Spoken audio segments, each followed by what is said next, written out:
Welcome to Shift and Stir. My name is Alpine. Joey. For our Season 3, Episode 4. Oh my gosh, 4 na tayo. Oo nga. Last time, sa Season 3, Episode 1, we spoke about mental health. Oo. Tsaka yung silent homesickness ba yun? Oo. Ngayon, we will dig deeper into mental health na what do you call this? That we experience as OFW. Okay. Okay. So, what is mental health and important? Alam ko, pinag-usapan na natin to sa episode 1. Pero, ano ba yung importance ng mental health? Lalo na nung nagka-COVID. Ay, oo. Parang sobrang, like every news yun yung laging sinasabi, mental health, yung mga Gen Z, puro mental health. Lagi, so sorry. Millennials kasi. Millennials kasi kami. May baka magalit mga Gen Z sa atin. O hindi. Kasi sila yung mas sila din yung generation na mas pinapahalagaan nila yung mental health nila. So tayo kasi parang normal lang sa atin. Pinalaki tayo ng yung dapat lagi kang malakas. Oo, dapat strong yung ka. Adaptability skills mo, dapat ready ka. Bawal ang weak. Oo, bawal ang weak. Pero sila, they are more expressive. Sasabihin nila na this is not for me.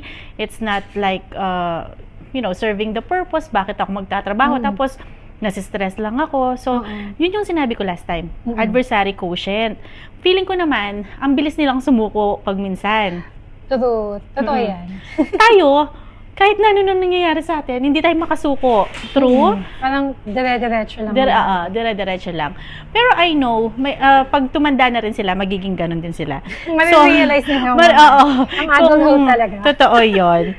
So, as just we take care of our physical health, we must also take care of our mental health. Because, it affects our relationship, our work, decision making, and overall quality of life. I remember there's a saying na kapag mataas ang emosyon mo, hindi ka dapat magdesisyon. Ay, oo, totoo yan. So, ikaw ba, being an OFW for isang dekada na? Mahigit na isang dekada. So, can you recall a time na super na-stress ka, tapos you have to make a decision right away? Oo. Kaso yung decision na ginawa ko, it was dragged for 6 months. Okay. So actually, naipon siya, napagod, puyat, tapos siguro meron na rin konting frustration, hindi na talaga ako masaya, lagi akong nasa hospital, lagi akong may sakit. So nag-decide ako, that was I think June 2025. And then na-drag siya until December 2025. So, is it an abrupt decision? It's not. Pero, maraming factors yung nagpatong-patong, parang na-bottle ko siya. Hindi ko siya na-i-release. Every time na may mararamdaman ako, hindi ko siya nire-release. Kasi, parang sabi ko sa'yo, hindi na ako makaiyak, hindi ko na ma-absorb kung anong dapat kong maramdaman sa moment na may problema or stress ako. Patong-patong na. Tapos, ayun, June nag-decide na ako. It's about time na yung sarili ko naman yung isipin ko. Kasi, nung nandun ako, alam mo na ako nasaan, parang lagi kong inuuna yung ibang tao. Hanggang to the point na nag-ibang tao na ako. I was changed by my frustration. I was changed by my, ang dami kong gustong i-implement, ang dami kong gustong baguhin, but the situation is not allowing me. So, the management is not. Uy, magalit yung boss ko. Char lang po. Hindi, Tagalog naman. Tagalog naman. Baka may translate niya. Hindi, you know what? Gusto ko lang i-share to, no? Mental health kasi. Another thing, dun sa mental health, dapat siguro, Joelyn, kapag may pag may pinagkatiwalaan po kayong tao para sa business ninyo, or maybe meron kayong manager na inassign, let them do it. Kasi have the trust to do it. You need kasi to, yes. Tapos, wag kang makinig kung kani-kanino lang. Kasi yung problema is, ang daming pwedeng sabihin ng ibang tao kung ayaw nila yung leadership or maybe they don't want the change. Alam mo naman tayong mga human beings, sabi nga natin, when we are shown that kailangan meron ng change, kasi para sa growth yon, hindi naman pwedeng stagnant tayo sa loob ng 9 na taon sa business. Pare-pareho lang tayo ng, we don't tolerate things that will not make us grow. Ngayon, sa frustration ko, gusto ko maayos to, knowing me naman.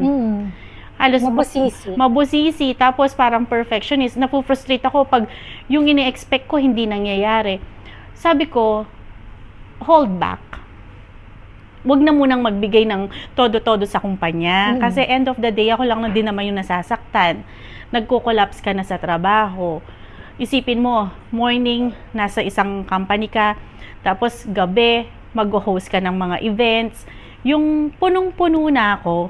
Tapos parang, sabi ko, enough impressing other people. Ngayon pala, yung mental health mo na yung naaapektuhan. Pag alis ko dun sa situation na yun, dun ko nakita kung bakit itong mga Gen Z, lagi nilang sinasabi, mental health, mental health, mental health. Oo nga pala. So, you need to slow down. Kailangan mo ring maging masaya, Joey. Oo. Hindi, I mean, so, dun sa sitwasyon ko dati, parang lagi na lang akong stress, lagi akong galit, lagi akong tense, lagi akong may deadline. Ngayon, wala na. Yung gaan. Ang gaan pala. Gaan pala. Nalala ko kasi sabi mo parang patong-patong. So, nag-pile up ang lahat, tapos to the point na sasabog ka. So, yung pagsabog na yon is nag-take toll sa health mo naman mismo. Oo. Hindi lang siya sa mentally, pero physically din. Tapos, sumabog yun dun sa resignation. Sumabog sa resignation. Pagsabog dun sa resignation, nung una kasi, ganito pala yun. Pag iniwan mo ang workplace na minahal mo, na parang, alam mo yon, ito na yung kalahati ng buhay mo.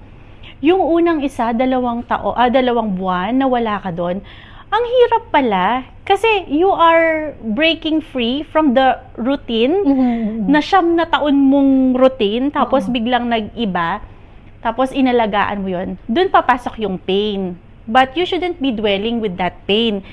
You need to be happy kasi nangyari yung 9 na taon na yon. And now, it's an opportunity for you to grow.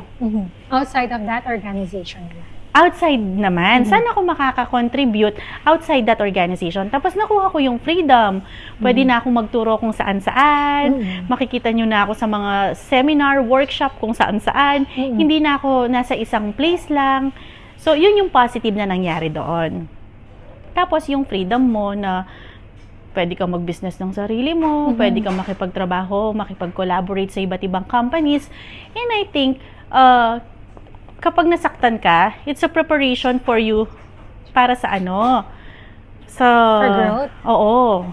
Totoo yan. Nalala ko noon nung... Ikaw ba, meron ka bang ganon? Yung, let's say, sumabog? Sa galit mo? Hindi or sa naman init siya mo? sumabog. I think nung... Uy! Ano yun?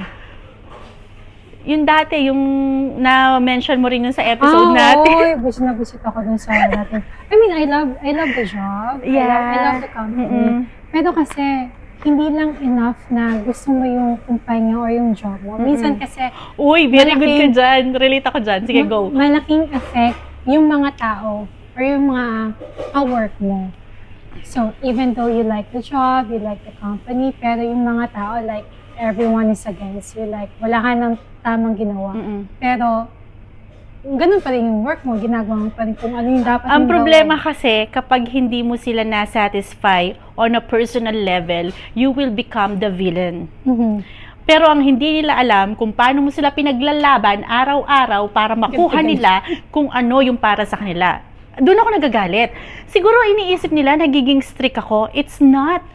Behind ng nakikita niyong ka-strictahan ko, sinong lumaban para sa inyo para makuha niyo lahat ng kailangan niyong makuha? Ako yun. Galit na galit siya. Oo, galit na galit. Ngayon, tingnan natin. Let's Ang see. hirap, no? Parang kasing... Nilaban ko sila, girl. Sa management, yung kinaultimong sentimo. Nilalaban ko sila. Tapos, alam mo, meron akong isang i-disclose ko to. And I think, hindi naman ako maano. You know what? I found out lately, may isang staff doon na ang dami niyang tawag at saka message dun sa amo namin kapag naglalagay ako ng message sa WhatsApp. Huwag mong ikakat to, gusto ko mapanood niya to. So, nag-feed siya ng information? Yung parang every time na magbibigay ako ng message dun sa group, may side comment ang lola mo. Okay. The problem is, nakita ko ang mga message niya Oh. sa mga pinagsasendan niyang tao. Ngayon, na-realize ko, yung mga nag-resign dahil dun sa taong yon, totoo pala. Alam mo yung tinatawag na wolf dress in a sheep clothing? Siya yon. Kasi every time na mag-i-investigate kami nun, parang lagi siyang biktima. Pero totoo lahat ng sinabi ng Play the victim siya, ganun. Pero totoo yung sinabi. She is the, nagtatagong bully ng kumpanya. Meron siyang personal number na tawag at message sa mga ibang staff na, alam mo yon, But na why is she umaalis. doing it? Well, pag nakita mo siya, malalaman mo. Di ba sabi ko pag mambubuli ako. Hindi, ayoko nang sabihin. Sobrang ganda niya, girl. Okay. Oo, alam mo yon, feeling ko ever since, hindi siya totoo na mabait, hindi siya totoo dun sa pinapakita niya. In fact, meron nga akong alam na sinasamahan niya ang group, kasama niya yung grupong to, pero behind sa likod nitong mga taong to, sinisiraan niya. So, Ang bad naman nun. Oo. I mean, what reward will you alam mo, get minsan from gusto doing ko nga that? bumalik, tapos i-confront yung tao. Subunutan mo siya. Hindi ko siya sasabunutan, sasabihin ko, oy, gusto ko lang guluhin ang peace of mind niya. Chos! Kontrabida! Hindi, sasabihin ko lang sa kanya kasi sigurado magugulo yung peace of mind niya. Pero I'm kind enough kasi iniisip ko yung pamilya ng babaeng to. So, Okay, pamilyadong tao. pamilyadong tao siya. So, ang iniisip ko minsan, pupuntahan ko siya just to let her know na alam ko ang mga messages mo sa ibang tao about me. Alam ko yung tawag mo. Kasi yung mga tinatawagan niya, tsaka mini-message niya, ini-inform ako. Okay. Tapos yung talagang pinortray niya ako as masamang tao. Pero ngayon, Baka na-realize ingit siya ko. sa'yo. Kapag ingit ka sa pikit. Alam mo, tinulungan ko yan nung nagsa-start siya. Talaga. From lahat. Walang utang na loob. Oo, alam mo ngayon, iniisip ko, hindi ko na imamay ng ibang tao. Ako na lang. Para hindi ako nasasaktan. Kasi minsan, You have to be selfish naman. oo, ngayon medyo ganun na ako. Good. Sa mga masamang tao. Okay. Hindi ko na sila pinapansin. So, ayun na nga. Lesson learned yon, yung wag niyong hayaan na may isang tao, dalawang tao, na guluhin yung peace of mind nyo, tapos maaapektuhan yung mental health mo. Same thing dun sa dati, sa'yo. Oo. Ngayon, di ba, parang ang saya na wala na sila sa Oo. sistema. Kasi, Kasi, nakakatakot ka-work yung mga ganun. Hindi ka magiging peaceful. Saka I don't get it. Bakit nila ginawa yan? Like, they're saying bad things against me na hindi ko naman ginawa and all. At saka, Like, girl, what reward will you, You get, get. from that? And, so, ikakasaya ng kaluluwa mo nila. no, you know what? Aside from that, ngayon ko lang naiisip, kung masamang tao, hindi po ako mabuting tao, hindi po ako perfect na tao, masama rin po ako. Pero hindi pa ako sumagad sa kasamaan ko dahil marami akong hawak na against sa kanya. Marami, Galit na galit ka. girl, marami akong alam. Maraming tumatawag sa akin na ganito. Pag siniwalat ko yun, kawawa siya. Kaya wag niya akong masyadong inaano-ano. Wala na nga ako sa company. Nagpapadala pa siya ng spice sa bagong company. Yes! Nagpadala ng spice? Yes! Diyos ko, message pa nga siya sa company namin. Tapos, nakikita ko yung niya, profile picture niya. Ay, basta. Ang bad naman. Ang bad niya talaga. So, alam mo, time will reveal everything. Naniniwala ka doon? Oo naman, niniwala ako. Oo, lahat Naantay ng ko na nga naantay ko. Pero hindi pa rin nangyayari. So, ang dati ko pa. lahat ng nangyari from 2020 up to this moment, alam ko may tamang panahon lalabas ang lahat. And they will find out kung sino ang tunay na mabait o mabuti sa hindi. Nakakainis lang, no?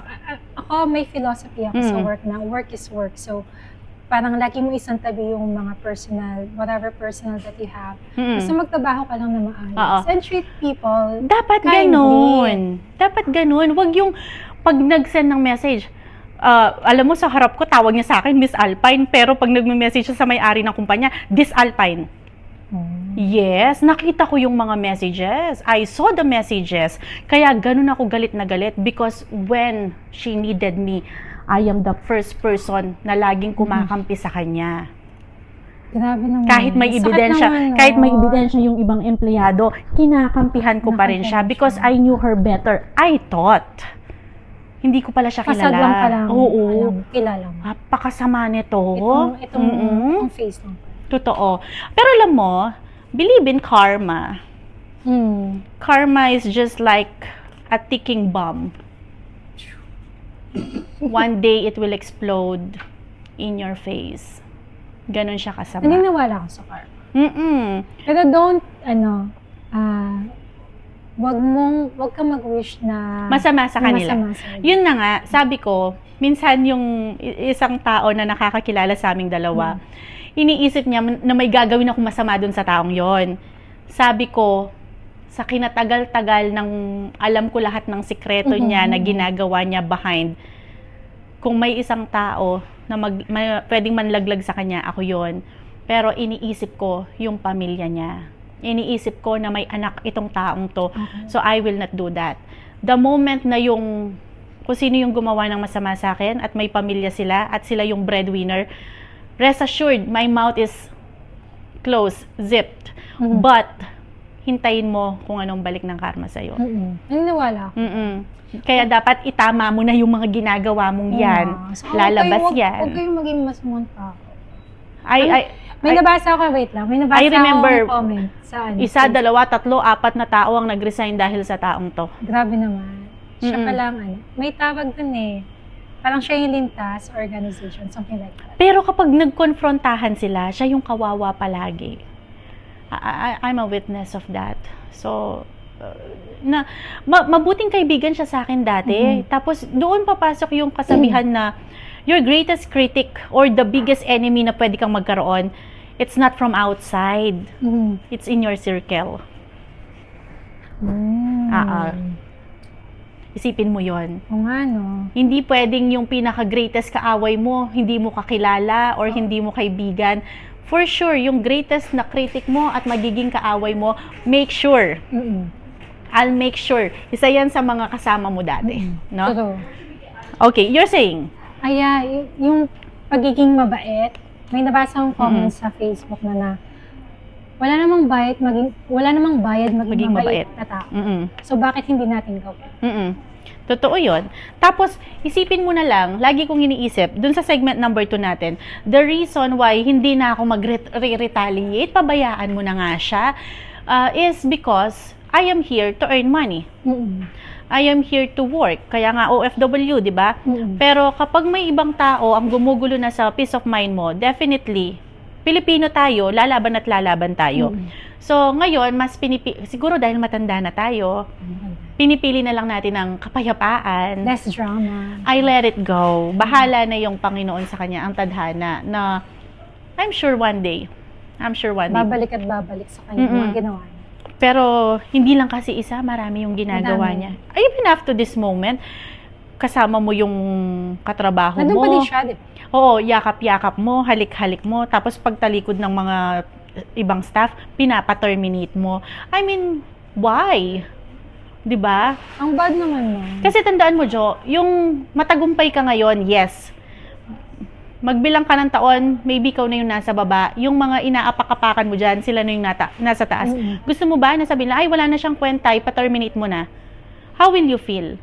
Doon siya nawawalan ng emotional intelligence na ginagamit niya dati yon against sa akin. Sinasabi niya, I am playing. No, when you go up there, yes, totoo yon. It's lonely up there. At hindi ka pwedeng makipagkaibigan. Kasi meron kang responsibilities. Bilang nagmamanage ka, hindi pwede yung kaibigan mo lahat. Hindi, walang totoong, actually, dapat you don't make friends in the organization. Kasi, sa ayaw at sa gusto mo, yung friendship may subjectivity. Doon napapasok yung inggit, that should be me, yung mga ganong mentality. Mas deserve ko yan. Exactly, di ba? Mas capable ako kaysa sa kanya. Yun yung masakit. Pinipinpoint mo yung isang tao na mas deserve ko yung sahod niya, mas deserve ko yung ganito niya. I mean, why don't you work on yourself para maabot mo yung sahod na yon? Hindi para ibaba mo yung kasamahan mo sa trabaho na may ganong kalaking sahod. Tapos, gusto mo bumaba siya kagaya ng sahod mo? It doesn't work that way. It's an organization. So, yun nga, sabi ko, when it comes to mental health, iwan mo yung nagpapa-depress sa'yo. yung magdi-develop ka ng anxiety, tapos hindi mo na mapagkatiwalaan kung sino yung totoo sa harapan mo. And with that, away from your family already and loved ones, papasok na ngayon yung homesickness, ay mas masarap na nasa bansa ako. Loneliness, especially kung wala kang kasama. Dito, no? Yeah, cultural adjustment, language barriers. Ay, ito yung pinakamasarap. Workplace pressure. Financial responsibilities. Papadala sa bahay. Oo. Sa Pinas pala, sorry. Fear of job loss or uncertainty about the future. Madaming nangyari nito during COVID. Remember? So, ang dami ring umuwi or napauwi. Kasi nag-cut sila ng mga... Tsaka yung... sige, sabihin na natin hindi ka napauwi or nawalan ng work. Nag-cut ng sahod. Tapos, ang daming hindi naka-recover, hindi nakabalik dun sa dati nilang sahod. Masakit din yun, ha? Totoo. Iniisip mo na yung health mo, yung health ng family mo, tapos kulang pa yung sahod mo. Kulang pa yung sahod. Pambayad ng bahay and all. Segment 3 tayo. What are the challenges that we are facing as OFW? Segment 3, understanding. Ito ba yun? Oo.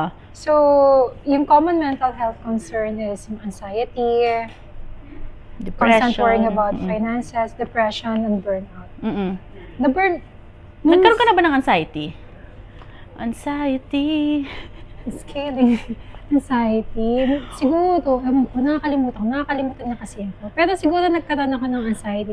Pero from my previous jobs.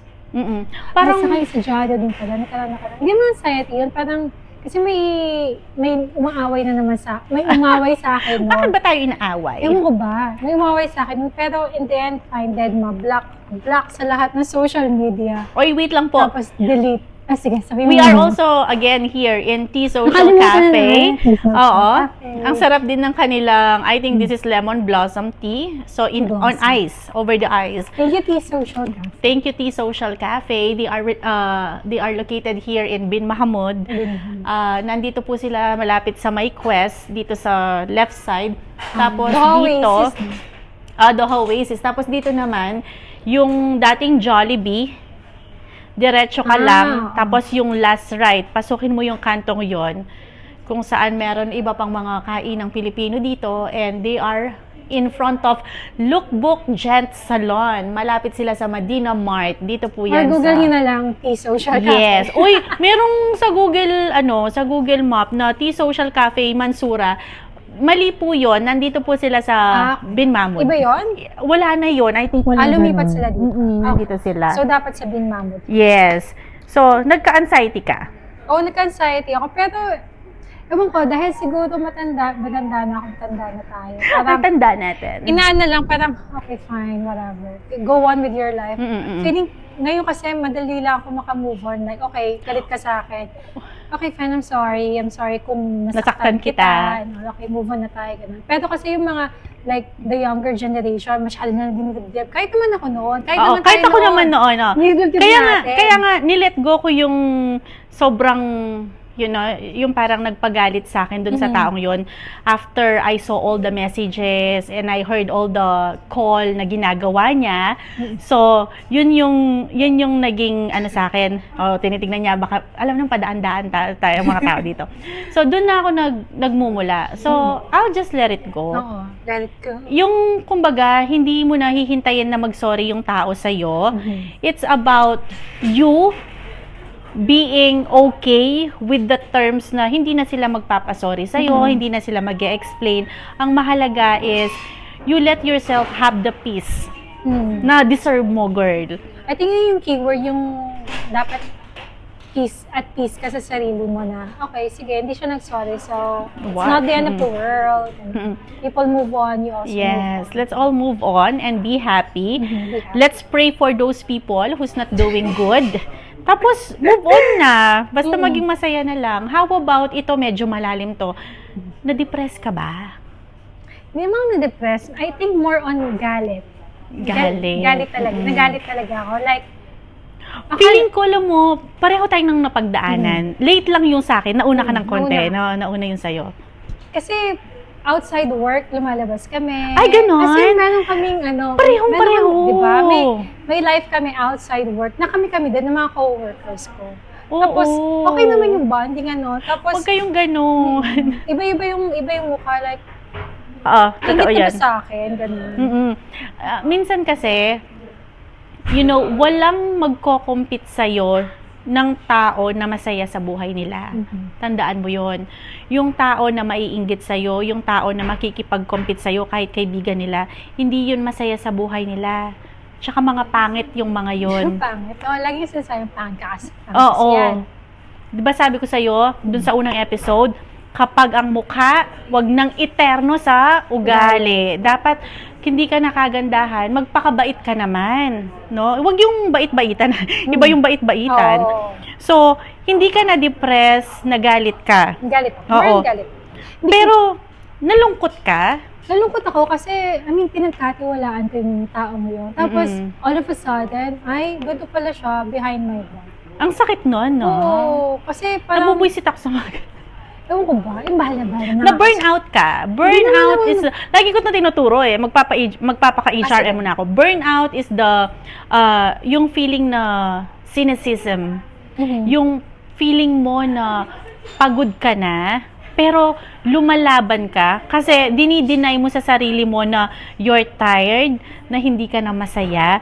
Laging nangyayari to sa atin. Pwede siyang physical. Doon na pumasok yung realization ko when na-feel ko na lagi yung nasa hospital bakit kaya? Yun pala, nagsisignal na yung katawan ko na physically burnout na. Yung emotion ko kasi hindi makalabas. Sabi ko sa'yo, right? Hindi na nga ako makaiyak Lagi na lang nadadaan. May blockage na. Oo, hindi na ako makapag-express ng emotion. Basta na lang ako sasabog, may galit ako, mapapasigaw ako, ganon. Tapos, yung i-process mo yung entire emotion, wala na yon. Nawala na sa akin yon. So, kapag prolong na yung stress, tapos yung dalawang bagay yan, Joa, sa burnout, either you overwork or you disengage. Ganun yung burnout. You need, as a person in the organization, and if you are leading po, kapag leaders, manager, supervisor, dalawa yan. Pag nakita mong overworking yung staff, or kaya, nag-disengage siya bigla. Hindi siya napofocus na sa... Oo, pupunta na yan sa burnout. Tapos silent quitting, tapos bigla nang nag-upskill, tapos naghahanap na pala ng work, mawawalan ka ng mabuting empleyado. Mawawalan ka ng talent. Oo, so kailangan dapat observant din tayo. Okay, next one. Parang ang ingay nun. Ito na naman po tayo sa kaingayan ng buhay. So we go to protecting naman oo. while abroad. I think wala naman siguro much difference since we are OFW and even working in the Philippines, I think wala namang masyadong difference. Yung difference lang is yung location, saka yung people na nag-deal sa... So, para maiwasan mo yung ganong pakiramdam, stay connected with your family. Ang sayo ngayon, may video call na, no? Nakikita mo pa rin sila, parang, parang nandun ka na rin. So, yung stay connected is, pwede mo namang sabihin kung ano yung nangyayari sa office, para rin ma-release mo. Oo. Para hindi ka sumagot. Tapos, in return naman is magbibigay naman ng advice yung mga kapatid mo or magulang mo na, okay, dapat ganito yung gawin mo. So, you presented the problem, then, of course, there should be a advice or solution. Tapos, you implement kung ano man yung dapat mong gawin. On the other hand, minsan hindi ko sinasabi sa pamilya ko kasi ayoko na nagwo-worry sila. So what I am... Kasi matanda ng parents natin. Yes. May sakit din yung sa akin. Kaya ayoko siya nag-iisip. So ang gusto ko, nagbe-build ng community dito. Kaya minsan iniisip na, nagpapahinga ka ba? Kasi makikita nila ako after work, minsan I might go with you, I might go with Servel, maybe I will go with the friends of my husband or another group. Tapos yung hindi nila alam na kapag kasama ko sila, hindi ko man masabi yung problema ko. Meron nga din akong episode na minsan maiiyak na talaga ako. Yung sumabog ako. Tapos minsan naisip ko na lang, tatawagan ko ba yung asawa ko? Mag-aalala na lang yun. Sa sasakyan, hindi ko alam ng asawa ko. Sa sasakyan, umiyak talaga ako. Kasi melt down. Talagang breakdown talaga. Oo, yung talagang saan yung sa lata nga yata nangyari yun? Sa loob ng sasakyan. Yung nagdadrive ako, tapos galit na ako, tapos bakit ganito sila? alam mo yon, yung pressure na kailangan ma-hit natin yung target, tapos quality ng service natin, ganyan. Sunod-sunod yung reklamo sa phone. Tapos parang, napag-usapan na namin to before na-address na namin to before, why it's reoccurring. Parang wala na tayong pakialam sa trabaho natin. Nagdadrive ako, sa galit ko, tumutulo na yung luha ko. Nagpark ako, alam ko, pinaalis pa ako ng may-ari ng bahay. Kasi ayaw niyang nakapark ako doon. Tapos nung nakita niyang umiiyak ako, pinabayaan na lang niya ako. Kasi nakita niya ako sa CCTV. Tapos lumabas siya sa gate. Tapos, parang katiwala, pinapaalis ako. Tapos, nung humarap ako, nagtutulo-tulo na yung luha ko. Ay, it's okay. What's wrong? Ganun na sila. Yung parang, kapag meron ka kasing, ayoko naman silang tawaging shock absorber, no? Kapag meron kang listener, yung taong makikinig lang sa'yo, minsan gusto rin kitang tawagan, pero inisip ko, ay naku, may adik ka yun, tatawag pa ako sa kanya, guguluhin ko pa siya. Kasi listener kasi ako. Oo, actually, alam ko na listener ka, nasa personality mo. Kaso iniisip ko, pagod na yung tao, may anak pa pag-uwi sa bahay. So alam mo, ayaw ko na lang mag-isa, mag-music video na lang ako sa sasakyan. Pero ginawa ko din yan before. Parang nagalit yata ako sa asawa Asawa mo? Nandito tayo, pili ko yung Misibiras, pili ko yung luha ako. Ay, gusto ko yun. Nagdadrama ako sa, pero which is a good exercise. Uy, minsan po, i-release niyo po. I would like to inform you, there's benefit also when you release that bottled up emotions through crying. So, maganda rin na minsan umiiyak ka. Hindi pwedeng, ay, sa akin na lang to, kikim-kimin ko. Magkasakit ka dyan, atakihin ka sa puso. Totoo. Wag naman. Minsan kasi, yung problema mo, ikaw din na masusolusyonan mo din ang problema. Tama yun. Nung tinanggal ko na sa isip ko yung taong yun, doon nabanggit natin siya ngayon. So, ang lucky naman niya, meron siyang airtime. Buti na lang wala siyang pangalan. Yung mga ganun, hindi deserve ang pangalan. So, anong itatawag sa'yo? Pangit. Oo. Maldita ka. Hindi, wag na natin lagyan ng pangalan. Pangalanan ko pa dito, maano pa ako. If it is a published libel, kapag naman spoken, slander, slander pa ako, wag na lang. Oo, so, kung matamaan, kung matama ko, sino mo matama? Oo, bahala siya sa buhay niya. Why are you identifying that was you? Hindi ka naman nga nabanggit. Pag may sugat, mahapde. Lagyan ng betadine. Uy, ang sama natin. So, take care of your physical health. Wala tayong ganito. Kailangan, nag-exercise tayo. Mag-gym na tayo. Sabi nga ng asawa ko, mag-build ka nga ng muscle. Taba-taba kasi. Uy, kumusta naman ako? Taba-taba lahat. Oo nga. Sige. May membership kasi kami. Sa gym? Sa nearby hotel. Sa Somerset, sa Mansoura. Oo. So, may gym doon, may swimming pool, may children's area, pero hindi naman nagamit ni Ate ka? Hindi, kasi nakasarado. So, swimming pool sa gym lang yung pwedeng gamitin. May sauna din pala. Gamitin mo na yun. Oo nga. Chance na sa'yo. Ang init kasi. Pag nag-winter na, tayo, jogging. Sama natin si Ate ka. Tsaka si PB. Oo. So, next one is, ito, medyo to. Professional. Wala naman pong masama kung may nafe-feel na tayo na sometimes, hindi lang kasi yung mental health na nasasaktan ka physically, emotionally, nagkakasakit ka, hindi ka na makatulog, this and that.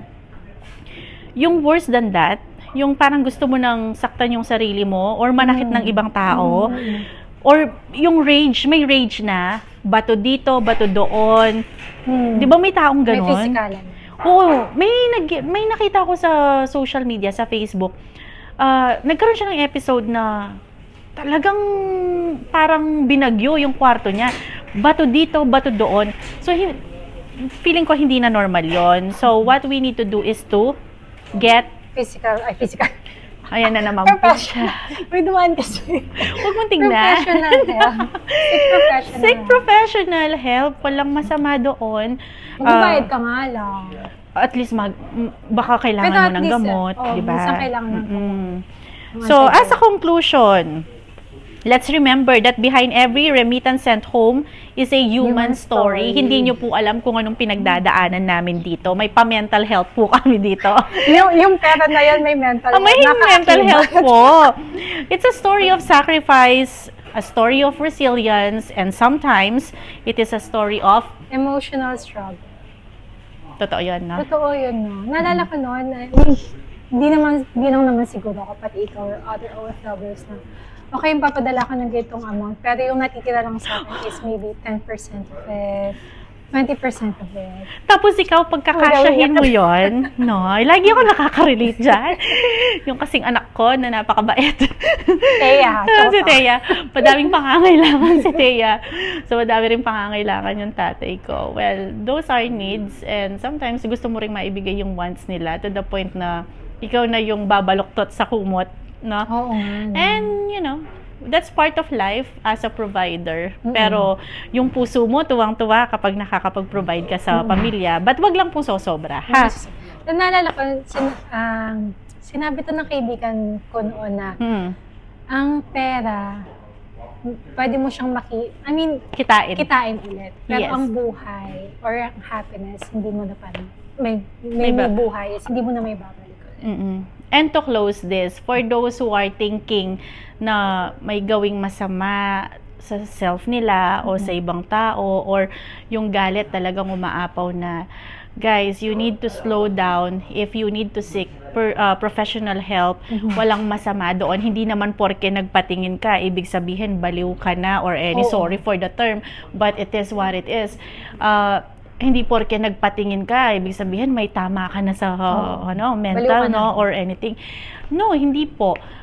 Mas maganda na alam mo kung anong nangyayari in order for you to alam mo yung paano ka matulungan, no? Medication man yan or anything na medication and meditation. So, yung dalawa, kung paano ka mag-slow down and everything. At least malalaman nila, like, ako noon, kapag nasistress ako, kahit naman ngayon na parang, okay, sige, mag-step back ako, and then i-assess ko. Lagi ko i-assess mo i-assess ko yung sarili ko, okay, anong nangyari, anong dapat kong gawin. Then from there, decide. Pero huwag kayo kagad mag-decision agad-agad. Kasi, minsan yung decision mo ngayon, dapat mong gawin, ay mali pala. Pero like, patulugin nyo muna for 1-2 days. And then decide when you are ready, not when you are stressed. Alam mo, tingin ko yung dati kong boss, ganun siya. Yung napaka-cool niyang tao. So, he will tell you, cool, relax, ganyan. Sure. Meron pala ring benefits yon. Doon sa last statement mo, dudugtungan ko lang, na kapag give it time for you to think, rethink. Tama nga. Yung dati kong boss, tama nga. Huwag kang magdesisyon kasi galit ka ngayon eh. Kasi naiinis ka sa kanya eh. Kasi galit ka sa akin eh. Ganon. So, meron din namang truth, no? May sense din naman yung sinasabi niya. So, take time. So, the message there of Joey is learn how to pause, no? So, our last episode for season 3 will be building a legacy. Wala pa tayong legacy beyond OFW life. Yan po ang aabangan nyo May legacy na ba? sa sa season finale ng Shift and Stir. Bye!